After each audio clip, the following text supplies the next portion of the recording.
Let's take a look at this guy here. This is a watch from First Stage. See it on the dial there, just above the top.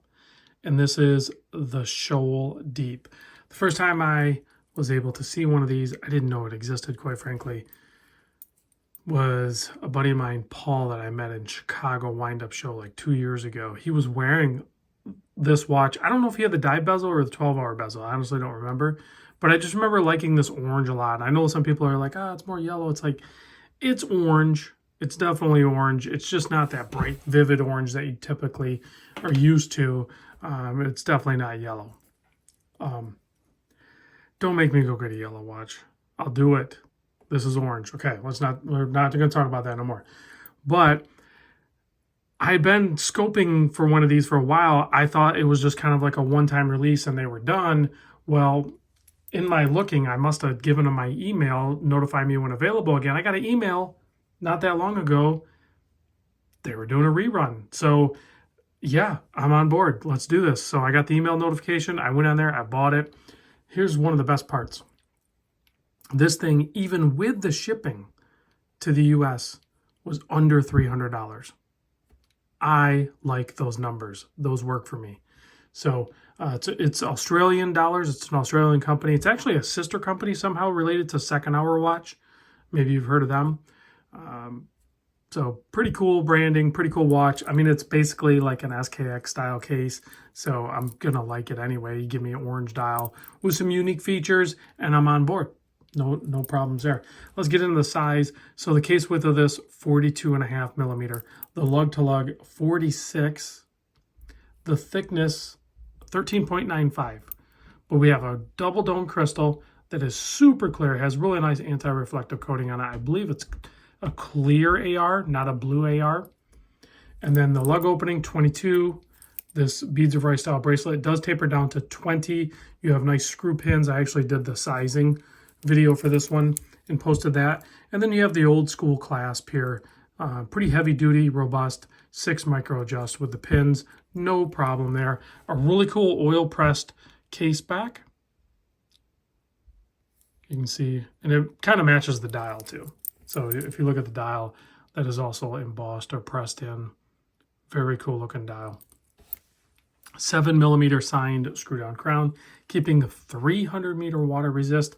So beyond the fact that it's kind of like an SKX style case, the rest of it's pretty awesome and custom. So you have this really nice bezel here, deep, nice traction on them, 120 click. It does not feel like a Seiko bezel. I don't know how to describe it. It's just the right amount of clickiness. But it's not like, it doesn't have that spongy feel that a Seiko bezel has. And then the same traction is applied on that crown. Very easy to use for sure. 120 click, like I said, 300 meter, I covered all that. The movement, again, a big departure from what you typically see in the mod communities or in the Seiko communities or wherever. This actually has a Miyota 9039 no date movement. So it's a no date. I like no dates. So this checked a lot of boxes for me. That's why I was drawn in. Couldn't resist it. You know, the price, the quality, the look, a lot of little attention to detail type things, and a no date. It just works. The bezel insert is actually a ceramic. It's just kind of silver colored ceramic to match the steel. And then the handset, it's brushed, but it's diamond cut. So it's a very sharp, nice edge on those. Typically when you see diamond cut hands, they go ahead and polish them all up too, because with polish, it's a little easier to identify how sharp the edges of the handset are. So it's unique, in my opinion, to see diamond cut hands with brushed finish. And then you have those applied markers, rather, going all the way around. Those are filled with a grade A BGW9 Lume, as well as on the handset. And we will do that. We'll check that out here in a moment. Actually, we'll check it out right now, because I don't know that I need to say anything else on this thing. You can get it in different colors. If you go over to the website, there's even like this cool gray one.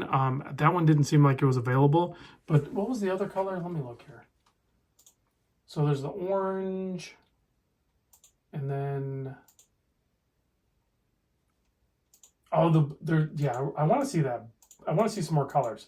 They show like a gray one and a green one, and then there's like a really nice kind of powder blue. So all the colors look great. I'm obviously going to pick orange out of this mix, but for you guys, you might want to go check it out. It looks like you can get the orange and the blue still, but maybe if there's enough attention, then they'll build these again, because that green and that gray also look really good. So I have no affiliation. I bought this with my own money. They did not support the channel on this one at all. Totally fine with that. Occasionally, I just fall in love with a watch and I just go for it anyway. I don't have to have, you know, sponsored content on every single video, right? Sometimes I can just enjoy a watch. The problem is a lot of times when I do that, it gets backburnered. So I push this one forward because I don't know how long their inventory is going to run, and I want you guys to know about this watch. And maybe even tell them, say, hey, I watched Random Rob's video. The watch looks great. The price is amazing. Can you make the green one? Can you make the gray one? Maybe we can do a special color, maybe a purple one, or maybe like a really nice deep orange one that is like a Random Rob limited edition. I'd be on board with that.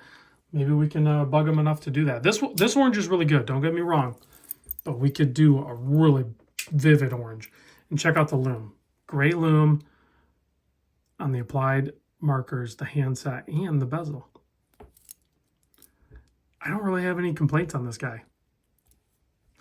Thanks for watching. I'll see you on the next one.